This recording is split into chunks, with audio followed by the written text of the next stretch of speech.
नमस्कार, welcome to stock infuse. तो चलिए वीडियो की शुरुआत करते हैं मार्केट के साथ।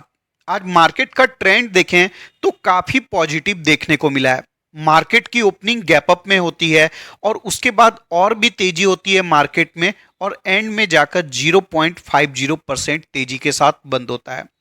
अभी दोस्तों मार्केट का ट्रेंड को देखें तो ये बुलिश ट्रेंड में ही देखने को मिलता है।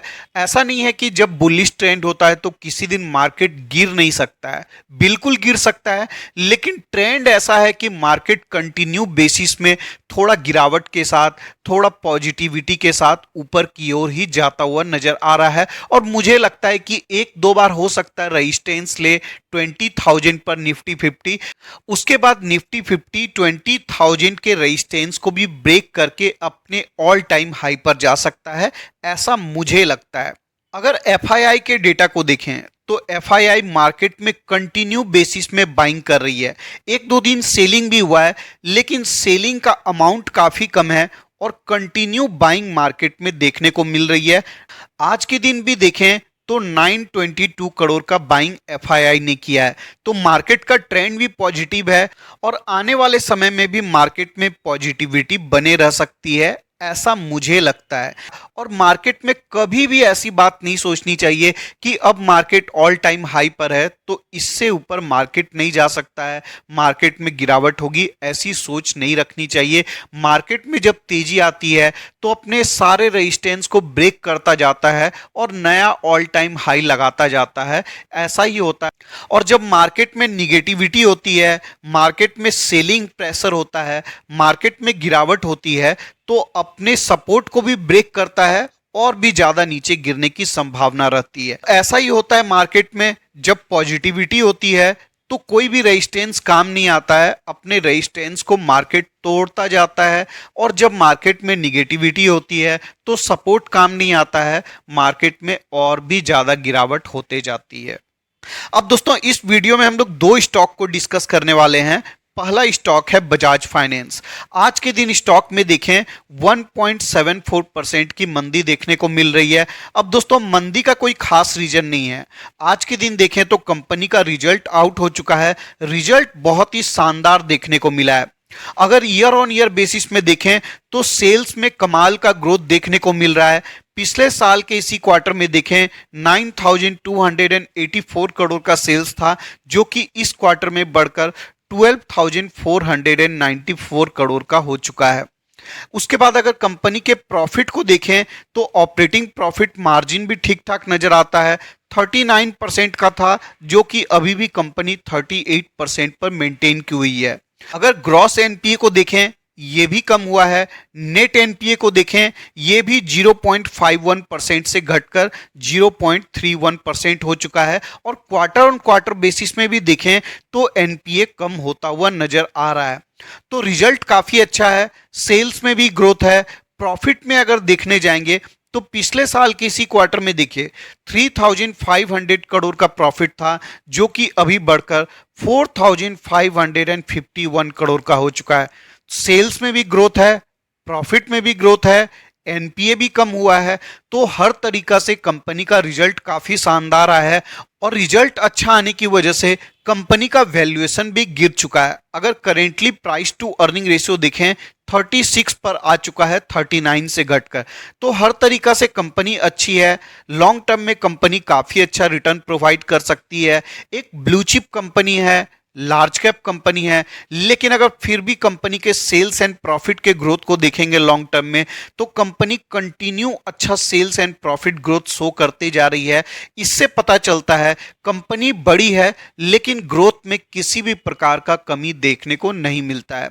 अगर 5 ईयर के सेल्स के ग्रोथ को देखें 27% का है, 3 ईयर में भी 16% का है और ट्रेलिंग 12 मंथ में 31% का ग्रोथ कंपनी ने शो किया है। प्रॉफिट का ग्रोथ उससे भी ज़्यादा अच्छा है। और रिटर्न को भी देखने जाएंगे तो लॉन्ग टर्म में कंपनी ने काफ़ी बड़ा मल्टी बैगर रिटर्न प्रोवाइड किया है।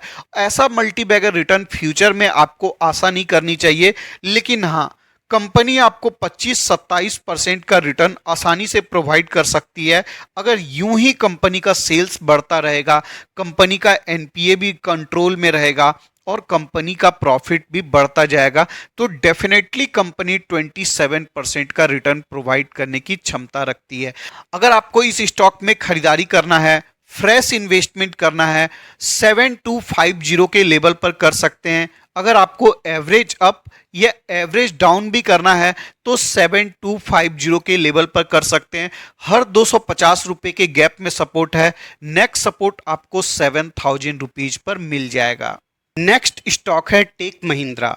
अब दोस्तों इस स्टॉक को हम लोग बहुत ज़्यादा बार डिस्कस नहीं करते हैं क्योंकि कंपनी का ग्रोथ काफ़ी स्लो है। अगर आप मेरे रेगुलर व्यूअर्स हैं तो मैंने कई बार वीडियोज में बताया है, कंपैरिजन कर बताया है कि अगर आप एक ग्रोथ इन्वेस्टर हैं, थोड़ा सा ज़्यादा रिटर्न कमाना चाहते हैं मार्केट से, तो आपको मिड कैप आईटी सेक्टर में इन्वेस्टमेंट करना चाहिए।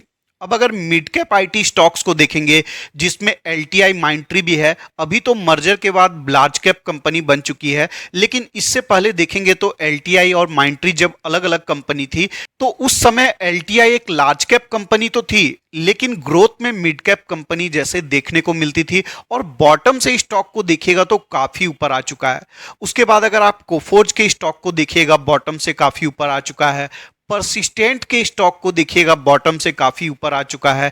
एलटीटीएस के स्टॉक को देखिएगा बॉटम से काफी ऊपर आ चुका है।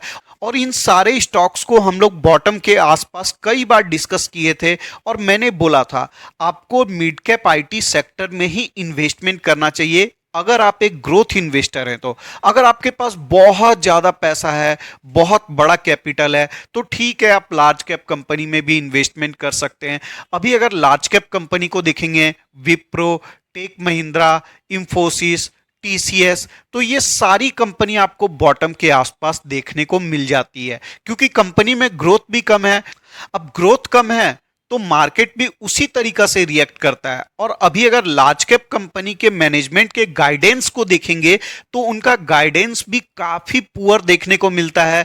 आने वाले कुछ क्वार्टर में इन स्टॉक्स में काफी पुअर ग्रोथ देखने को मिल सकता है। वहीं अगर मिड कैप आईटी सेक्टर के मैनेजमेंट के गाइडेंस को देखेंगे तो उनका गाइडेंस काफी बेटर नजर आता है लार्ज कैप कंपनी के कंपैरिजन में। आज के दिन देखें तो स्टॉक में 1% की गिरावट देखने को मिल रही है। आज के दिन कंपनी का रिजल्ट आउट हो चुका है। चलिए सबसे पहले हम लोग एक बार रिजल्ट को समझते हैं, उसके बाद आगे इन्वेस्टमेंट की स्ट्रेटेजी को हम लोग डिस्कस करेंगे। अगर कंपनी के सेल्स को देखेंगे तो वाई ऑन वाई बेसिस में 4% से बढ़ चुका है, लेकिन अगर कंपनी के नेट प्रॉफिट को देखेंगे तो 39% से डिक्लाइन कर चुका है ईयर ऑन ईयर बेसिस में। ये बहुत बड़ा डिक्लाइन है, लेकिन फिर भी स्टॉक में बहुत बड़ी गिरावट देखने को नहीं मिली है अभी तक। इसका कारण है मार्केट का एक्सपेक्टेशंस। मार्केट एक्सपेक्ट करके चल रहा था कि कंपनी का रिजल्ट अच्छा नहीं आएगा, कंपनी का प्रॉफिट गिर सकता है, लेकिन कितना गिरेगा ये मार्केट के एक्सपेक्टेशंस के ऊपर डिपेंड करता है। तो अगर कंपनी के फंडामेंटल्स को देखने जाएंगे तो किसी भी प्रकार का कमी नहीं है। एक बहुत बड़ी कंपनी है, 25 का प्राइस टू अर्निंग रेशियो है। अब दोस्तों ग्रोथ के हिसाब से क्या ये महंगा है?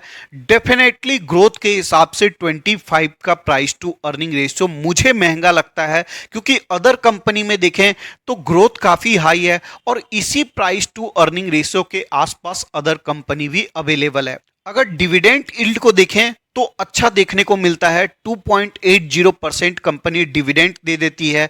अगर पैग रेशियो के हिसाब से देखें तो कंपनी बहुत बहुत बहुत महंगी नजर आती है, 4.34 का पैग रेशियो है। अब दोस्तों पैग रेशियो का मतलब होता है प्राइस टू ग्रोथ रेशियो। अब ग्रोथ कंपनी में कम है इसलिए प्राइस कंपनी का ज्यादा हो जाता है। यही बात मैं ऊपर बोल रहा था जब प्राइस टू अर्निंग रेशियो को डिस्कस कर रहा था कि ये company price to earning ratio के हिसाब से बहुत महंगी नजर नहीं आती है, लेकिन फिर भी कंपनी काफी महंगी है जिस प्रकार कंपनी का ग्रोथ है। कंपाउंड सेल्स ग्रोथ को देखेंगे 12-13% का सेल्स ग्रोथ आपको देखने को मिल जाएगा 5 ईयर 3 ईयर में। लेकिन अगर प्रॉफिट के ग्रोथ को देखेंगे तो बहुत कम प्रॉफिट का ग्रोथ है। 10 ईयर में मात्र 14% का है, 5 ईयर में मात्र 6% का है और 3 ईयर में मात्र 7% का है। तो देखिए दोस्तों, कंपनी का सेल्स का ग्रोथ तो ठीक ठाक नजर आता है, डबल डिजिट में ग्रोथ है, लेकिन कंपनी का प्रॉफिट का ग्रोथ बहुत ही ज्यादा पुअर देखने को मिल जाता है। और इसी वजह से अगर सीएजीआर रिटर्न को देखेंगे तो ये निफ्टी 50 को भी बीट करता हुआ नजर नहीं आता है। लगभग अगर आप रिटर्न को देखेंगे तो आपको निफ्टी 50 इंडेक्स के बराबर ही रिटर्न देखने को मिल जाता है। अब दोस्तों, अगर निफ्टी 50 के बराबर रिटर्न लेना है तो हम निफ्टी 50 ईटीएफ में इन्वेस्टमेंट कर देंगे, किसी स्टॉक में हम रिस्क क्यों लेने जाएंगे। अगर शेयर होल्डिंग पैटर्न को देखेंगे तो कोई कमी नजर नहीं आएगी। प्रमोटर के पास 35.15% का स्टेक है, एफआईआई ने बहुत बड़ा इन्वेस्टमेंट किया हुआ है, डीआईआई ने बड़ा इन्वेस्टमेंट किया हुआ है, पब्लिक के पास 12.11% स्टेक है। लेकिन दोस्तों, म्यूचुअल फंड और एफआईआई का क्राइटेरिया बहुत अलग अलग होता है। बहुत प्रकार के एफआईआई हैं, बहुत प्रकार के डीआईआई हैं। तो डीआईआई और एफआईआई का क्राइटेरिया अलग अलग होता है। उनके पास बहुत बहुत ह्यूज अमाउंट में मनी रहता है, तो डाइवर्सिफिकेशन उनके लिए काफ़ी इंपॉर्टेंट होता है। तो वो इंफोसिस में भी इन्वेस्टमेंट कर देते हैं, विप्रो में भी कर देते हैं, टीसीएस में भी इन्वेस्टमेंट कर देते हैं, और दूसरी जो कंपनी है उनमें भी इन्वेस्टमेंट कर देते हैं। लेकिन हमारे पास क्या होता है, एज ए इंडिविजुअल हमारे पास कैपिटल लिमिटेड होता है, तो हमें इतनी डाइवर्सिफिकेशन की जरूरत नहीं होती है। हमें चुनना पड़ता है कि सारी कंपनी में कौन सी कंपनी सेफ्टी के साथ ज्यादा रिटर्न प्रोवाइड कर सकती है, और उसी कंपनी में हमें इन्वेस्टमेंट करना चाहिए। ऐसा नहीं है कि टीसीएस भी ले लिया, इंफोसिस भी ले लिया, विप्रो भी ले लिया, ईटीसी सारी आईटी कंपनी को पोर्टफोलियो में भर लिया, ऐसे आपको रिटर्न अच्छा नहीं मिल पाएगा। तो इस कंपनी में अगर आपने इन्वेस्टमेंट किया हुआ है, अगर आप एक ग्रोथ इन्वेस्टर हैं, तो आपको इस कंपनी में नहीं बने रहना चाहिए मेरे ख्याल से। लेकिन अगर आप 10-12% के रिटर्न से संतुष्ट हैं तो डेफिनेटली आप इस स्टॉक में बने रह सकते हैं। मैं कोई रिकमेंडेशन नहीं दे रहा हूं, मेरी बात सुनकर आपको स्टॉक को सेल नहीं करना है। अगर आपको अच्छा लगता है, डेफिनेटली बने रह सकते हैं। मैंने डेटा के साथ दिखाया कि कंपनी का रिटर्न कितना है। अगर लास्ट 5 ईयर का रिटर्न देखें, मात्र 77% का रिटर्न है, और लास्ट 5 ईयर में निफ्टी 50 का रिटर्न देखें 74% का है। तो दोनों के रिटर्न में कोई खास अंतर नहीं दिखाई देती है, दोनों का रिटर्न ऑलमोस्ट बराबर दिखाई देता है। और निफ्टी 50 में आपको पता होगा रिस्क ऑलमोस्ट जीरो होता है, जबकि एक इंडिविजुअल स्टॉक में रिस्क हमेशा बना रहता है, चाहे स्टॉक कितना भी अच्छा हो। तो डिसीजन आपको लेना है कि आपको किस प्रकार इन्वेस्टमेंट करना है, आपका क्राइटेरिया क्या है, आपकी जरूरत क्या है, आप कितना रिटर्न एक्सपेक्ट करते हैं। मेरी बात को सुनकर आपको किसी भी प्रकार का डिसीजन नहीं लेना है। मैं कोई सेबी रजिस्टर्ड एनालिस्ट या फिर फाइनेंशियल एडवाइजर नहीं हूं। मेरी वीडियो में जो भी बातें बताई गई है सिर्फ इंफॉर्मेशन और एजुकेशन पर्पस के लिए है, तो उसको उसी प्रकार से आपको देखना है। अगर वीडियो पसंद आता है तो लाइक कर दीजिएगा। रेगुलर अपडेट्स के लिए चैनल को सब्सक्राइब कर सकते हैं। मिलते हैं किसी और वीडियो में किसी और इंफॉर्मेशन के साथ, तब तक के लिए धन्यवाद।